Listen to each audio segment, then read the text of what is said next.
ರುಚಿ ರುಚಿಯಾದ ಜಾಮೂನ್ ಯಾರಿಗೆ ತಾನೇ ಇಷ್ಟ ಆಗೋಲ್ಲ ಹೇಳಿ. ಮನೆಯಲ್ಲಿರುವ ಚಿಕ್ಕ ಮಕ್ಕಳಿಂದ ದೊಡ್ಡವರವರೆಗೂ ಎಲ್ಲರೂ ಇಷ್ಟಪಟ್ಟು ತಿನ್ನುವಂತಹ ಸಿಹಿ ಅಂದರೆ ಅದು ಜಾಮೂನ್. ಇವತ್ತು ನಾವು ಖವಾಯಿಂದ ಯಾವ ರೀತಿ ಜಾಮೂನ್ ಮಾಡೋದಂತ ಕಲಿಯೋಣ. ಎಲ್ರಿಗೂ ಜಾಯಿಂಟ್ ಫ್ಯಾಮಿಲಿ ಫುಡ್ಗೆ ಸ್ವಾಗತ. ಎಲ್ಲರೂ ಸಬ್ಸ್ಕ್ರೈಬ್ ಮಾಡಿ, ಲೈಕ್ ಮಾಡಿ, ಶೇರ್ ಮಾಡಿ. ರೆಸಿಪಿನ ನೋಡೋಣ ಬನ್ನಿ. ಈಗ ನಾನು ಇಲ್ಲಿ ಅರ್ಧ kg ಖವಾ ತಗೊಂಡಿದ್ದೀನಿ.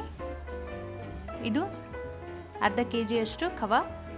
ಅದನ್ನು ನಾನು ಒಂದು ಪ್ಲೇಟ್ನಲ್ಲಿ, ದೊಡ್ಡದಾಗಿರೋ ಪ್ಲೇಟ್ನಲ್ಲಿ ಹಾಕ್ಕೊಳ್ಳಿ.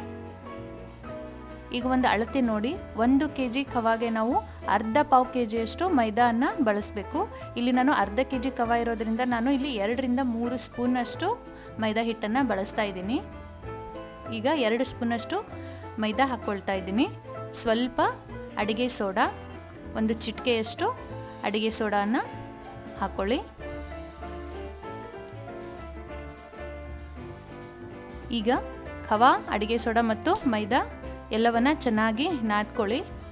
ನಾವು ಚಪಾತಿ ಹಿಟ್ಟು, ರೊಟ್ಟಿ ಹಿಟ್ಟು ಯಾವ ರೀತಿ ನಾದ್ತೀವಿ ಆ ರೀತಿ ಚೆನ್ನಾಗಿ ಮೂರನ್ನ ಮಿಕ್ಸ್ ಮಾಡ್ಕೊಳ್ಳಿ. ಚಪಾತಿ ಹಿಟ್ಟಿನ ಹದ ಬರಬೇಕು. ಅದಕ್ಕೆ ತುಂಬ ಹೊತ್ತು ಚೆನ್ನಾಗಿ ನಾದ್ಕೊಳ್ಳಿ. ಕೈಯಲ್ಲಿ ಹಿಟ್ಟು ತುಂಬ ಚೆನ್ನಾಗಿ ಮೆತ್ತಗೆ ಸಾಫ್ಟಾಗಿ ಬರಬೇಕು. ನೀವು ಎಷ್ಟು ಜಾಸ್ತಿ ನಾದ್ತೀರಾ ಅಷ್ಟು ಚೆನ್ನಾಗಿ ಬರುತ್ತೆ ಜಾಮೂನು. ಈಗ ನೋಡಿ ಸಾಫ್ಟ್ ಆಗಿದೆ. ಕೈಯಲ್ಲಿ ತುಂಬ ಸಾಫ್ಟ್ ಅನಿಸಿದರೆ ಇನ್ನೊಂದು ಸ್ವಲ್ಪ ನೀವು ಮೈದಾನ ಆ್ಯಡ್ ಮಾಡ್ಕೊಳ್ಬಹುದು. ಕೈಯಲ್ಲಿ ಚಪಾತಿ ಹಿಟ್ಟಿನ ಥರ ಆಗಬೇಕು. ಈಗ ನೋಡಿ ಖವಾ ಮತ್ತು ಮೈದಾದ ಹಿಟ್ಟು ರೆಡಿಯಾಗಿದೆ. ನಾವೀಗ ಇದನ್ನು ಜಾಮೂನಿನ ಆಕಾರ ರೌಂಡಾಗಿ ಮಾಡ್ಕೊಳ್ತಾ ಇದ್ದೀನಿ. ಇದರಲ್ಲಿ ನಾನು 2 ರೀತಿ ಶೇಪ್ಗಳನ್ನು ಮಾಡಿದ್ದೀನಿ. ರೌಂಡ್ ಮತ್ತು ಒಂದು ಉದ್ದಗೆ 2 ರೀತಿ ಶೇಪ್ಗಳನ್ನು ಮಾಡಿದ್ದೀನಿ. ನೋಡಿ ಇಲ್ಲಿ ರೌಂಡ್ ಇದೆ ಹಾಗೂ ಉದ್ದಗೆ ಕೂಡ ಮಾಡಿದ್ದೀನಿ. ಈಗ ನಾನು ಇದನ್ನು ಎಣ್ಣೆ ಕಾಯಲಿಕ್ಕೆ ಇಟ್ಟಿದ್ದೀನಿ. ಒಂದು ಕಡಾಯಿಯಲ್ಲಿ ತುಂಬ ಹೈ ಫ್ಲೇಮ್ ಇಡಬೇಡಿ, ಸಣ್ಣ ಉರಿಯಲ್ಲಿ ಕರಿದುಕೊಳ್ಬೇಕು. ಉರಿನ ಸಣ್ಣದಾಗೆ ಇಡಿ. ದಪ್ಪ ಉರಿ ಇಟ್ಟರೆ ಮೇಲ್ಗಡೆ ಕಪ್ಪಾಗುತ್ತೆ, ಆದರೆ ಜಾಮೂನು ಒಳಗಡೆಯಿಂದ ಚೆನ್ನಾಗಿ ಕರಿಯೋದಿಲ್ಲ. ಹಾಗಾಗಿ ಸಣ್ಣ ಉರಿಯಲ್ಲೇ ಪೂರ್ತಿ ಎಲ್ಲ ಜಾಮೂನುಗಳನ್ನು ಕರಿದುಕೊಳ್ಳಿ. ಕಂಟಿನ್ಯೂ ಆಗಿ ಕೈ ಆಡಿಸ್ತಾ ಇರಿ, ಇಲ್ಲಾಂದರೆ ಕಪ್ಪಗಾಗಿಬಿಡುತ್ತವೆ. ಯಾರು ನಮ್ಮ ಚಾನಲ್ಗೆ ಹೊಸದಾಗಿ ಬಂದಿದ್ದೀರಾ ಎಲ್ಲರೂ ಸಬ್ಸ್ಕ್ರೈಬ್ ಆಗಿ.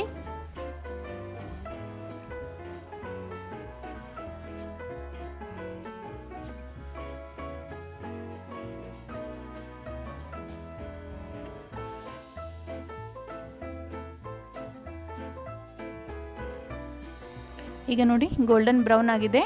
ಇಷ್ಟಾದರೆ ಸಾಕು. 1-2 ನಿಮಿಷ ಚೆನ್ನಾಗಿ ಕೈ ಆಡಿಸ್ಕೊಂಡು ಎಲ್ಲ ಜಾಮೂನನ್ನು ತೆಗೆದುಕೊಳ್ಳಿ. ಈಗ ನೋಡಿ ನಾನು ಇನ್ನೊಂದು ಶೇಪ್ ಮಾಡಿರುವಂಥ ಉದ್ದಗಿನ ಜಾಮೂನುಗಳನ್ನು ಕೂಡ ಕರಿದುಕೊಳ್ತಾ ಇದ್ದೀನಿ. ಲೋ ಫ್ಲೇಮಲ್ಲೇ ಇರಲಿ, ಸಣ್ಣದಾಗೆ ಇರಲಿ ಉರಿ.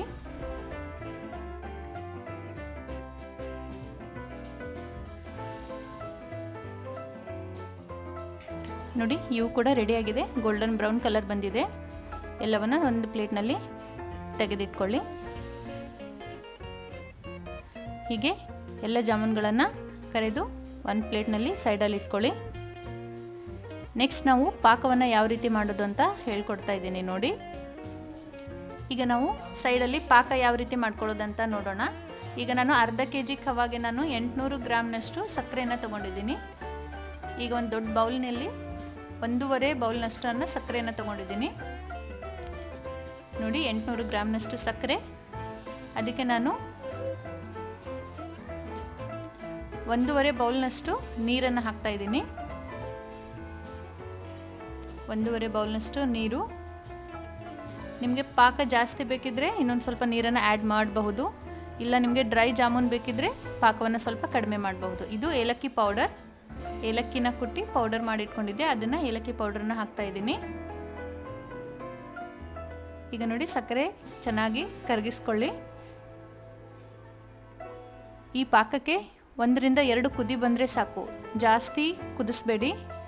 ಯಾವುದೇ ರೀತಿ ಎಳೆ ಪಾಕ ಬರೋದು ಬೇಡ. ಜಾಮೂನ್ಗೆ ಯಾವಾಗಲೂ ಪಾಕ ತಿಳಿಯಾಗಿದ್ದರೆ ಚೆನ್ನಾಗಿರುತ್ತೆ. ಜಾಮೂನು ಪಾಕವನ್ನು ಚೆನ್ನಾಗಿ ಹೀರ್ಕೊಳ್ಳುತ್ತೆ. ಗಟ್ಟಿಯಾದರೆ ಪಾಕ ಹೀರ್ಕೊಳ್ಳುವುದಿಲ್ಲ, ಜಾಮೂನು ತುಂಬ ಡ್ರೈ ಆಗಿಬಿಡುತ್ತವೆ.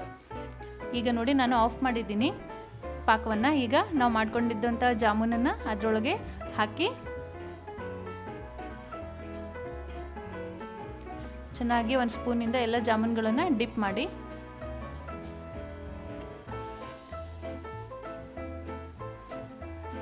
ಇದು ಜಾಮೂನ್ ಚೆನ್ನಾಗಿ ಪಾಕವನ್ನು ಹೀರ್ಕೊಳ್ಳಿಕ್ಕೆ 3 ರಿಂದ 4 ಗಂಟೆ ಬೇಕು.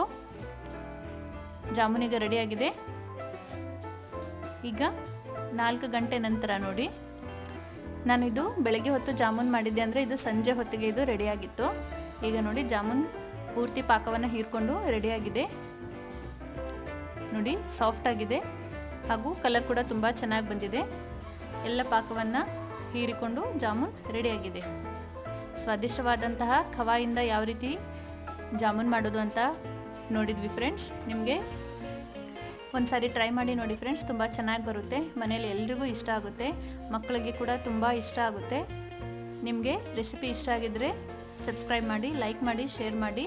ಇದೇ ರೀತಿ ಹೊಸ ರೆಸಿಪಿಯೊಂದಿಗೆ ಮತ್ತೆ ಭೇಟಿಯಾಗೋಣ. ನಮ್ಮ ನೆಕ್ಸ್ಟ್ ರೆಸಿಪಿಯೊಂದಿಗೆ ನಮ್ಮ ಜಾಯಿಂಟ್ ಫ್ಯಾಮಿಲಿ ಫುಡ್ ಯೂಟ್ಯೂಬ್ ಚಾನಲ್ನಲ್ಲಿ. ಎಲ್ರಿಗೂ ಧನ್ಯವಾದಗಳು.